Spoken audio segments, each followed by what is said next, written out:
Bismillahirrahmanirrahim. Assalamualaikum warahmatullahi wabarakatuh. Jumpa lagi dengan saya kan kawan Dedi Pangeran. Apa kabar kawan semua? Seperti biasa ya, semoga kawan-kawan semua diberi kesehatan, dilancarkan rezekinya, dijauhkan dari bahaya apapun, amin. Oke kan kawan, jadi kesempatan pada pagi hari ini sudah agak siang ya. Jadi tadi dari pagi ya kan kawan, sebenarnya saya mau melakukannya sejak tadi pagi ya. Cuman karena di sini hujan, jadi baru berhenti ini sekitar jam 10 lewat ya kan kawan. Jadi hampir jam 11. Jadi saya langsung sigap untuk melakukan penyepraian untuk tanaman kacang panjang, yaitu pemberian nutrisi pada daun ya. Yang kedua ya kan kawan. Jadi sekarang ini sudah berusia 18 hari setelah tanam ya kan kawan. Jadi seharusnya kemarin sih saya spraynya di usia 17, tapi di usia 18 juga nggak apa-apa ya. Lewat satu hari juga nggak apa-apa kan kawan. Karena kemarin saya ada kesibukan, jadi nggak sempat untuk membuat ataupun melakukan aktivitas di kebun. Oke kan kawan, jadi apa saja yang saya beri kepada tanaman ini, yaitu saya hanya memakai pupuk daun ya, ataupun nutrisinya melalui daun. Saya hanya memakai Neoprosil D. Kali ini saya nggak memakai nggak memakai anti hamanya, jadi saya hanya murni pupuknya aja ya kan kawan. Neoprosil D, kawan-kawan ada yang lain juga nggak apa-apa, yaitu masih sama, saya masih memakai setengah tangki ya, karena tanaman saya nggak terlalu banyak kan kawan. Jadi untuk skala rumahan ini saya masih memakai setengah tangki karena pohonnya belum merambat terlalu banyak juga ya kan kawan. Jadi di usia 18 hari ini saya masih memakai pupuknya, yaitu 2 sendok ya kan kawan. Jadi untuk setengah ini saya memakainya 2 sendok aja. Sebenarnya sih 1 sendok juga nggak apa-apa ya untuk setengah tangki kan kawan. Jadi saya di sini memakainya 2 sendok aja. Ini musim hujan kan kawan. Saya kira kemarin itu musim kemarau, jadi nggak apa-apa lah untuk mempercepat pertumbuhannya juga ya. Oke, jadi ini masih ada sisa yang kemarin ya kawan. Ini baru beli tadi, sudah saya buka. Ini di dalamnya 1 sendok ya kawan. Kira-kira 1 sendok, kita langsung tuangkan aja. Jadi di sini saya nggak memakai anti jamurnya ya, ataupun insektisidanya. Jadi saya hanya memakai pupuknya saja ya kan kawan. Kita habiskan dulu isi dalamnya. Ini tadi baru 1 sendok ya kan kawan. Kemudian kita tambahin lagi 1 sendok penuh. Agak susah ya, bentar ya kan kawan. Nah ini dia 1 sendok penuh. Kita tambahin jadinya 2 sendok ya kan kawan. Kita aduk dulu, karena pupuk ini gampang larut.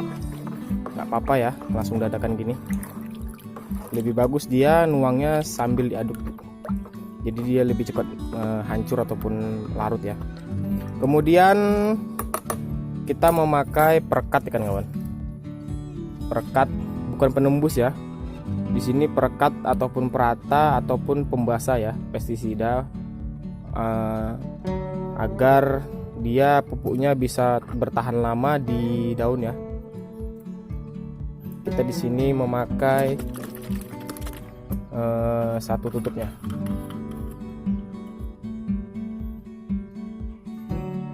Jadi saya di sini dalam setengah tangki, saya ulangi ya, saya memakai 2 sendok pupuk Gandasil ataupun Neoprosil D. Kemudian perekatnya saya pakai setengah sampai 1 tutup ya kan kawan.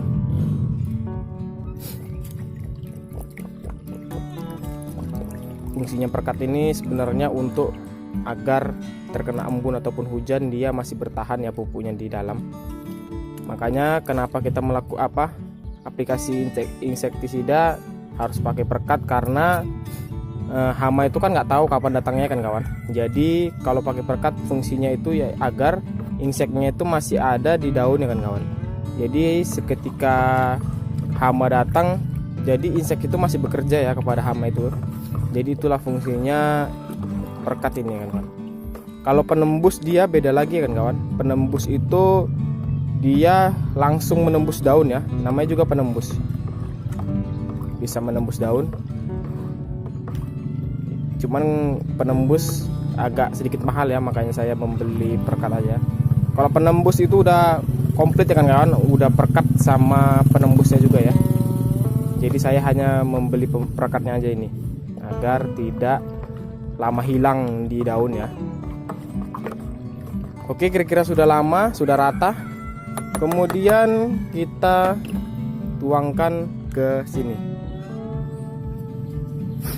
Oh iya kawan, sebelum menuang ini saya ingin memberitahu tentang, ini lain dari tema ya, tentang pembuatan pupuk yang kemarin saya buat ya kan kawan. Ini saya tunjukin yang saya buat sekitar 28 hari kemarin ya. Ini dia kan kawan, saya tunjukin ya. Ini dia. Nah, ini pupuk generatif ya kan kawan. Jadi ini saya buat sebanyak 200 liter dari bahan-bahan yang ada di sekitar kita ya. Ini bahannya yaitu dari dempok pisang, kemudian dari limbah kulit pisang, dan bahan-bahan yang lainnya juga ya. Nah, ini nanti mau saya pergunakan. Apabila bagus nanti saya share cara pembuatannya beserta cara fermentasinya ya. Ini saya kasih tahu dulu penampakannya seperti ini. Nanti apabila sangat berpengaruh kepada pohon saya akan saya share ya. Karena ini belum sempurna ya, belum tahu hasilnya maksudnya kan kawan. Bukan sempurna ya, maksudnya hasilnya belum tahu. Jadi nanti kalau sudah bagus, sudah nampak hasilnya nanti akan saya share. Karena kenapa? Nanti kalau saya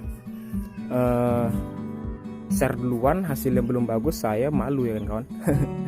Pikirnya saya hanya omong kosong doang ya, capek-capek buat tapi hasilnya nggak ada.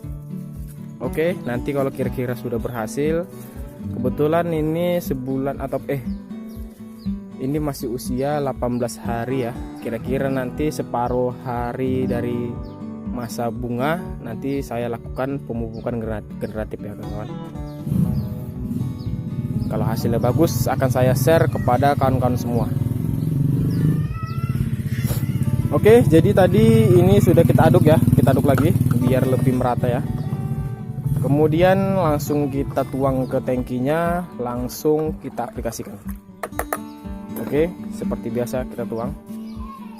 Ini pemberian pupuk daun yang kedua ya kawan. Maksudnya pupuk itu bukan daunnya aja yang kita pupuk ya. Maksudnya ini pemberian pupuk ataupun nutrisi melalui daun ya kan kawan. Sebenarnya pupuk itu ya sama aja, mau dari akar mau dari atas, intinya dia naik ke daun juga ya, ke batang dan ke daun. Tapi kebanyakan orang bilang pemberian pupuk daun ya, padahal itu pemberian pupuk melalui daun, begitu ya kan kawan. Oke, langsung kita aplikasikan ke lahan.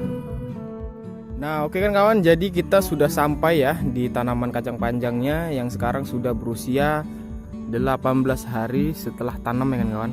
Jadi seperti ini penampakannya, kita lihat dari bawah ya. Maksudnya lihat dari tengah. Ini sudah bagus ya kan kawan. Tidak ada kendala apapun, alhamdulillah. Cuman kendalanya cuman banyak rumput aja ya.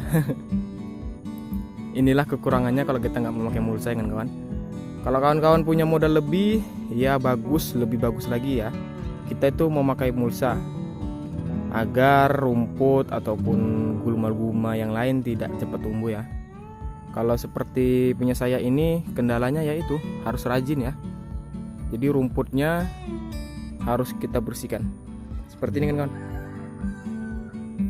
Alhamdulillah pertumbuhannya sangat bagus ya. Nah ini bedeng kelima kan kawan. Jadi lebar lahan saya ini kira-kira sekitar 6-7 meter ya. Panjangnya sekitar 15 meter. Kemudian di belakang saya ini juga ada ya. Nah seperti ini. Alhamdulillah pertumbuhannya seragam, serentak ya kan kawan. besarnya sama. Nah, cuman yang di belakang sana itu nanti kita tunjukkan juga.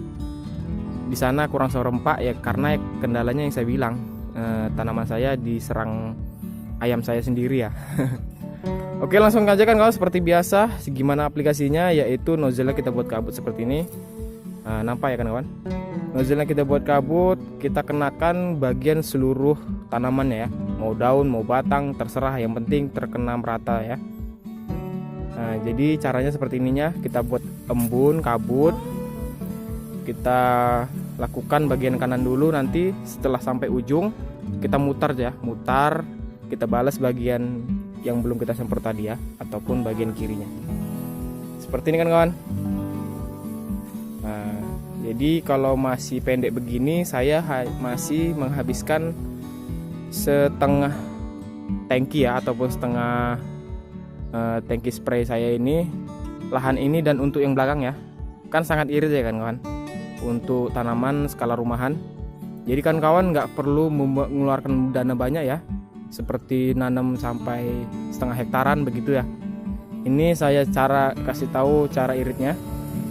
Di sini kan kawan bisa menggunakan bahan-bahan ataupun insektisida ataupun amunisinya sangat sedikit karena skala rumahan ya kan kawan. Nah, ini dia. Dengan segini aja saya menghabiskan setengah tangki spray saya untuk bagian sini dan belakang ya. Oke kan kawan, seperti itu aja. Seperti yang saya tunjukkan tadi, di spray ini anginnya sudah habis ya. Saya nggak memakai tangki elektrik itu ya kan kawan, yang dipejet langsung keluar ya. Jadi saya masih memakai manual. Nah, seperti itulah kan kawan. Yang penting kabut terkena seluruh bagian daun ataupun batang pohon, intinya terkena lah. Nah, itu kan kawan.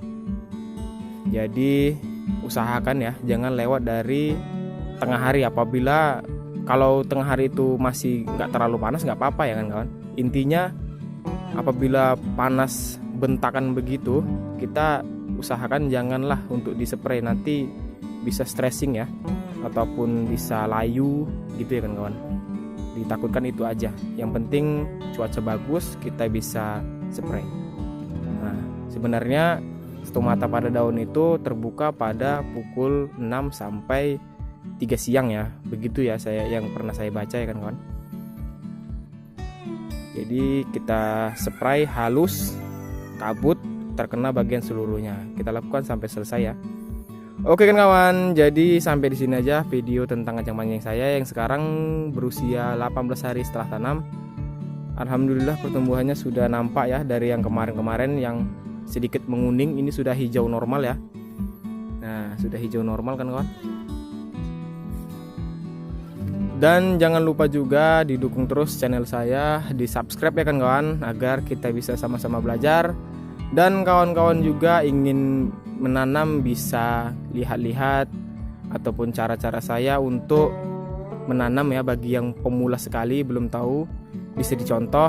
Kalau baik ya diambil, kalau tidak baik ya jangan diambil ya kan kawan. Namanya juga kita sama-sama belajar. Oke. Tunggu terus video perkembangannya tentang kacang panjang ini untuk kedepannya kan kawan. Oke kan kawan, jangan lupa di subscribe ya. Saya tutup. Assalamualaikum warahmatullahi wabarakatuh.